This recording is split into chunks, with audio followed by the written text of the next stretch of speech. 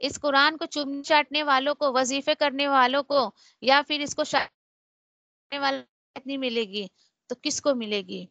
جس نے اس قرآن کو فالو کیا اس کو ہدایت ملے گی. من اتبع رضوانہ. کتنی بڑی بات ہے. اللہ کا شکر ادا کرے کہ یہ آیتیں آپ کو سمجھ آ رہی ہے. الحمدللہ ہر آیت پر شکر نکلے گا انشاءاللہ. اللہ تعالیٰ بولتے ہیں تو اللہ سبحانہ تعالیٰ جو ہے سلامتی والے راستے کی طرف اس کو گائیڈ کرتے ہیں جو واقعی اس کتاب کو ہدایت کی نیت سے پڑھتا ہے. اور بہت حقیقت بات ہے. یقین کریں کہ جب ہم اس قرآن کو اپنی زندگی میں لاتے ہیں نا تو بہت سارے غم جو ہے انسان کی زندگی سے نکل جاتے ہیں. انسان کو غم رہتا بھی ہے تو وہ غم اس کو نہیں لگتا ہے. مزید اللہ تعالیٰ فرماتے ہیں اور نکالتا ہے انہیں اندھیروں سے، یعنی گمراہیوں کے اندھیروں سے نکال کے اس کو ہدایت کی نور کی طرف لاتا ہے اپنے حکم سے، اور ہدایت دیتا ہے انہیں سیدھے راستے کی طرف. سبحان اللہ. یقیناً کفر میں ڈالا ان لوگوں نے جنہوں نے کہا کہ بے شک اللہ ہی وہی مسیح سے عیسیٰ ابن مریم ہے. نعوذ باللہ. ایسے لوگوں نے کفر کیا کہ جنہوں نے عیسیٰ علیہ السلام کو خدا کہہ دیا، اللہ کہہ دیا. اے نبی کریم صلی اللہ علیہ وسلم ان سے پوچھئے، یہ جو دعویٰ کرتے ہیں کہ عیسیٰ علیہ السلام اللہ ہے، نعوذ باللہ، تو بتاؤ کون وہ اختیار رکھتا ہے اللہ کے سامنے کچھ بھی؟ اگر ارادہ کرے اللہ اسے ہلاک کرنے کا، عیسیٰ ابن مریم کو یا اس کی امی کو، اور جو کچھ زمین میں ہے سب کا سب اللہ تعالیٰ اگر ختم کرنا چاہے تو کوئی اختیار رکھتا ہے کہ اس کو بچا سکے؟ اور سن لو، اور اللہ ہی کے لیے بادشاہت ہے آسمان اور زمین کی، اور جو کچھ اس کے درمیان ہے وہ سب اللہ کا ہے. سوچے ذرا، وہ پیدا کرتا ہے جسے وہ چاہتا ہے. اللہ ہر چیز پر قدرت رکھتا ہے. دیکھیے سارا پاور صرف اللہ کا ہے. اور یہ زمین اور آسمان کے درمیان میں اور آپ بھی آتے ہیں. مجھ پر بھی آپ پر بھی صرف اور صرف اللہ کا پاور چلتا ہے. جب اللہ کا پاور چلتا ہے، میرا اور آپ کا آنر بھی اللہ سبحانہ تعالیٰ ہے، تو میں اپنے آپ کو کس طریقے سے اللہ کی نافرمانیوں میں لگا سکتی ہوں؟ Be careful. اللہ تعالیٰ مزید فرماتے ہیں اور دعویٰ کرتے ہیں یہودی اور عیسائی بھی کہ ہم بیٹے ہیں اللہ کے اور اس کے بڑے چہیتے ہیں. تو اے نبی کریم صلی اللہ علیہ وسلم آپ ان سے پوچھیں پھر کیوں سزا دیتا ہے تمہیں تمہارے گناہوں کی؟ بلکہ تم بھی بشر ہو ویسے ہی جیسے اللہ نے دوسرے لوگوں کو پیدا کیا. وہ معاف کرے جس کو وہ چاہے اور وہ عذاب دے جسے وہ چاہے. اور بادشاہ تو اصل میں اللہ ہی کی ہے، آسمان اور زمین کی جو ان دونوں کے درمیان ہے، اور اسی کی طرف لوٹ کر جانا ہے. آج کے مسلمانوں کو یہ آیت سنانی چاہیے. جو لوگ دعویٰ کرتے ہیں نا بھائی ہم تو عاشقان رسول ہے، امت محمدیہ ہیں، ہم کو آپ صلی اللہ علیہ وسلم سے بہت پیار ہے، تو ٹھیک ہے اللہ تعالیٰ بول رہے ہیں پھر تم کو کیوں سزائے دیتا ہے اللہ؟ یہاں وہاں تمہارے اوپر جو ہے وہ یعنی کہ عذاب کیوں پڑتا ہے اللہ کا، یا پھر یہاں وہاں سے تمہیں مار کیوں پڑ رہی ہے اللہ کی؟ تو یہاں سے اللہ تعالیٰ شعور بیدار کر رہے ہیں کہ ایسے الفاظ ہمیں نہیں نکالنے چاہیے. مزید اللہ تعالیٰ فرماتے ہیں اے اہل کتاب بے شک آئے تمہارے پاس ہمارے رسول جو بیان کرتے تمہارے لیے ایک وقفے کے بعد جو ہے وہ رسول کی آمد کے کہ تم یہ نہ کہو کہ ہمارے پاس تو کوئی آیا ہی نہیں خبردار کرنے والا اور خوشخبری دینے والا. در حقیقت آ چکے ہیں تمہارے پاس خوشخبری دینے والے بھی اور خبردار کرنے والے بھی، اور اللہ ہر چیز پر قدرت رکھتا ہے. دیکھیے سمجھیے ذرا آیتوں کو. اللہ تعالیٰ بول رہے پتہ ہے تم کو آج یہ دور قرآن کیوں سنا رہا ہوں میں تمہیں؟ اس لیے کہ کہیں تم قیامت کے دن میرے پاس آ کے کو اللہ آئی ڈونٹ نو قرآن میں کیا تھا. اب آپ کے پاس کوئی ایکسکیوز نہیں اللہ کے سامنے دینے کو، یہودی نصارہ کی طرح جیسے انہیں پتہ نہیں تھا. اللہ ہمیں تو پتہ ہی نہیں تھا کہ کیا ہے اللہ کی کتاب میں اور کیا ہے ایسا نا. پھر یہاں پر دیکھیے کہ کتنے ان کے عقیدے میں بگاڑ تھا. ان عقیدوں کی طرف بھی اللہ تعالیٰ اشارہ کر رہے ہیں. یہ بھی ان کا عقیدہ بگڑا ہوا تھا، دین بگڑا ہوا تھا ان کا، اور دین نے دھوکے میں ڈال رکھا تھا کہ ہم اللہ کے چہیتے ہیں. نعوذ باللہ جیسے عیسیٰ علیہ السلام کو کہتے تھے کہ اللہ کے بیٹے ہیں. تو بہت کیئرفل ہونے کی دیکھیے کی ضرورت ہے. جب اللہ تعالیٰ وہی بول رہے ہیں خوش فہمیوں میں زندگی مت گزارو. اور اس کے بعد دیکھیے مزید اللہ تعالیٰ بتاتے ہیں اس وقت کو بھی یاد کر لو جب موسیٰ علیہ السلام نے اپنی قوم سے کہا اے میری قوم یاد کرو اللہ کے احسانات کو، نعمات کو تم پر، جب اس نے بنایا تمہیں میں سے انبیاء، اور اس نے بنایا بادشاہ اور دیا تمہیں وہ کچھ جو کسی ایک کو بھی تمام جہان والوں میں سے نہیں دیا تھا. اے میری قوم داخل ہو جاؤ مقدس زمین میں، وہ اللہ نے لکھ رکھا ہے تمہارے لیے، اور نہ تم پھرنا اپنی ایڑیوں پر، پھر تم پھر جاؤ گے نقصان اٹھا کر. انہوں نے کہا دیکھیے کہ اس وقت کے لوگ کس قدر بدتمیز اور کیسے وہ زبان تراشی کرتے تھے اپنے رسول سے. تو اللہ تعالیٰ بول رہے ہیں کہ یہ سب کچھ میں نے تمہیں دیا اور تمہیں فرعون سے میں نے بچایا، بیت المقدس اتنی خوبصورت زمین تمہیں دی، لیکن انہوں نے اصل میں اللہ کی نعمتوں کی قدر نہیں کی۔ یہی ہوتا ہے، دیکھیے جو لوگ یعنی اللہ کی نافرمانیاں کرتے ہیں، اللہ کی دی ہوئی چیزوں کی قدر نہیں کرتے، تو اللہ سبحانہ تعالیٰ ان سے نعمتوں کو چھین لیتا ہے۔ جیسے کہ اب اس وقت اللہ نے کہا کہ جاؤ جو بھائی بیت المقدس کو جو ہے وہ تمہیں اپنے قبضے میں لینا ہے، تو اب قوم کے لوگوں نے کیا کہا؟ انہوں نے کہا اے موسیٰ بے شک اس میں تو بہت زبردست لوگ رہتے ہیں، اور بے شک ہم تو نہیں جائیں گے وہاں پر جب تک کہ وہ وہاں سے نہ نکل جائیں۔ دیکھیے یعنی اے موسیٰ، دیکھیے سب سے بڑی بدتمیزی تو یہ کہ وقت رسول کا نام لے کے بلا رہے اے موسیٰ۔ دوسری چیز یہ کہ موسیٰ علیہ السلام کو کیا کہہ رہے ہیں کہ وہاں سے وہ بہت زبردست لوگ ہیں، وہ قوم جو ہے ان کے پاس ہتھیار ہیں، ان کو وہاں سے نکل جانے دو، اس کے بعد پھر ہم جا کے وہاں لڑیں گے۔ تو بھائی تمہارا فائدہ ہی کیا وہاں جا کے نا؟ پھر اگر وہ وہاں سے نکل جائیں گے تو بے شک ہم سب وہاں داخل ہو جائیں گے۔ اب یہ دیکھیے یہ ہوتا ہے کہ جب جو ہے انسان جو ہے اگر کچھ کرنے کے لیے نکلے تو بہت سارے لوگ ہوتے ہیں جو ہمت توڑنے والے ہوتے ہیں، ان میں سے بہت سارے خراب میں کچھ اچھے لوگ بھی ہوتے ہیں، اور انہی کی طرف اشارہ اللہ تعالیٰ کہتے ہیں کہا دو آدمیوں نے ان لوگوں میں سے جو ڈرتے تھے یعنی اللہ کا خوف رکھتے تھے، تو کیا پتہ چلا؟ اور کیا تھا وہ؟ انعم اللہ علیہم، کہ اللہ نے ان پر انعام کیا تھا۔ یہاں کس انعام کی بات ہو رہی ہے؟ یہاں پر کس رحمت کی بات ہو رہی ہے؟ وہ ہے اللہ کا خوف، اللہ کا ڈر، کہ جس انسان کے اندر اللہ کا خوف اس کا ڈر آ جاتا ہے تو واقعی وہ بہت بڑا انعام ہوتا ہے اللہ کی طرف سے۔ ان ساتھیوں نے کہا داخل ہو جاؤ ان پر دروازے سے، پھر جب تم داخل ہو جاؤ گے تو بے شک تم ہی جیت جاؤ گے، تم ہی غالب آؤ گے، اور اللہ ہی پر پھر توکل رکھو، بے شک اگر تم ایمان والے ہو۔ تو کیا پتہ چلا کہ توکل اور ایمان کا ساتھ ہونا چاہیے۔ انسان کو دیکھیے اپنی طاقت پر بھروسہ نہیں کرنا چاہیے، سمجھ میں آ رہی ہے؟ اب دیکھیے کہ عقل مند انسان وہ نہیں ہوتا ہے جو سناتا رہے بھائی تو میری سن اپنی مت کو سنا، نہیں، عقل مند انسان وہ ہوتا ہے جو سنتا بھی ہے اور سننے کے ساتھ ساتھ کام کو انجام دیتا ہے، نہ کہ اپنی باتیں سناتا رہتا ہے۔ کبھی بھی اپنی طاقت پر، اپنی قوت پر کوئی ایسا کام جو آپ کر سکتی ہیں اس پر بھروسہ نہ کرے، بلکہ انسان کو اللہ پر بھروسہ کرنا چاہیے انشاءاللہ، ٹھیک ہے؟ اور دوسری چیز یہ کہ غالب آتا ہے انسان، لیکن اس کے ساتھ ساتھ اس کو جو ہے چاہیے کہ اللہ پر توکل رکھے پوری طریقے سے، اور اللہ کی مدد کے ساتھ انشاءاللہ پھر وہ جو ہے وہ کامیابی حاصل کر سکتا ہے۔ پھر اسی کے ساتھ اللہ تعالیٰ فرماتے ہیں، اب جب یہ اس بندے مومن نے یہ کہا تو اللہ تعالیٰ فرماتے ہیں کہ ان لوگوں کا جواب سنو۔ انہوں نے کہا اے موسیٰ بے شک ہم ہرگز نہیں داخل ہوں گے وہاں پر کبھی بھی جب تک کہ وہ لوگ موجود ہیں اس میں۔ جا تو جا اور تیرا رب جاؤ تم دونوں لڑو، ابھی ہم تو یہیں بیٹھے رہیں گے۔ اس آیت پہ تو یقین کریں مجھے آج کے مسلمانوں پہ ترس آتا ہے۔ کس طریقے سے؟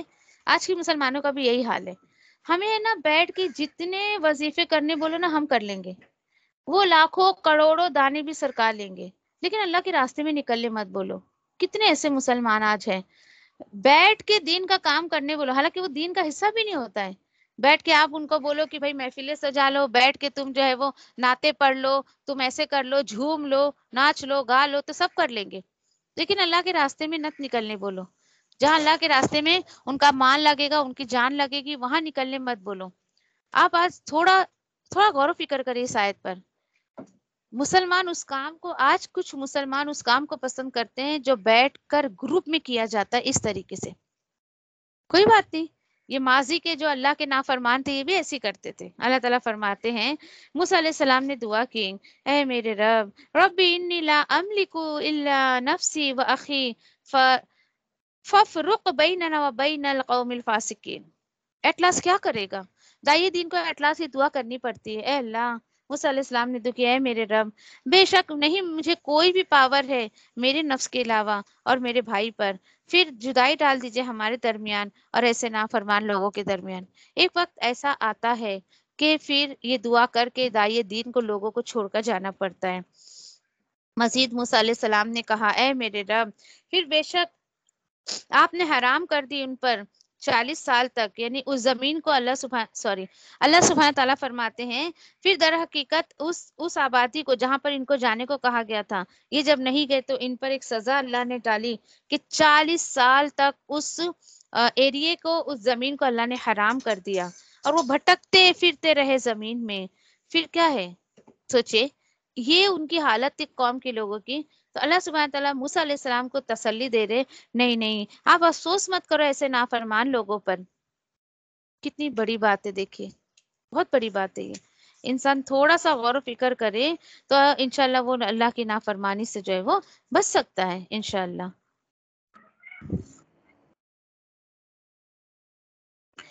انشاءاللہ آگے جو ہے آیت نمبر 27 سے، جو کہ ہم نے جب شروع میں ہم کچھ پوائنٹس دیکھ رہے تھے، وہاں بات تھی کہ حابیل اور قابیل کے بارے میں، جو حابیل نے جو ہے وہ حابیل کا قتل قابیل نے کر دیا تھا، وہ بھی حسد کے بیس پہ۔ اور انشاءاللہ اس کو ہم پڑھیں گے اور اس میں سے کچھ نہ کچھ لیسن لینے کی انشاءاللہ کوشش کریں گے۔ اللہ سبحانہ تعالیٰ کچھ یوں اس قصے کو شروع کرتے ہیں، وَاتْلُ عَلَيْكُمْ نَبَأَ ابْنَيْ آدَمَ بِالْحَقِّ، کہ آپ پڑھ کر سنا دیجئے واقعہ آدم علیہ السلام کے 2 بیٹوں کا، اور کیسا واقعہ ہے یہ؟ حق ہے، یعنی کہ یہ حقیقت بات ہے۔ اس کو کوئی یوں ہی غلط بات یا پھر ایک اسٹوری کی طرح سن کے اپنی نظروں سے جو ہے وہ گزار مت دو، بلکہ یہ حقیقت پر مبنی ایک بات ہے۔ اور وہ واقعہ کچھ اس طریقے سے ہے کہ جب دونوں نے پیش کی قربانی تو قبول کر لی ان دونوں میں سے ایک کی، اور نہیں قبول کی دوسرے کی۔ دوسرے نے کہا ضرور میں قتل کر دوں گا تجھے۔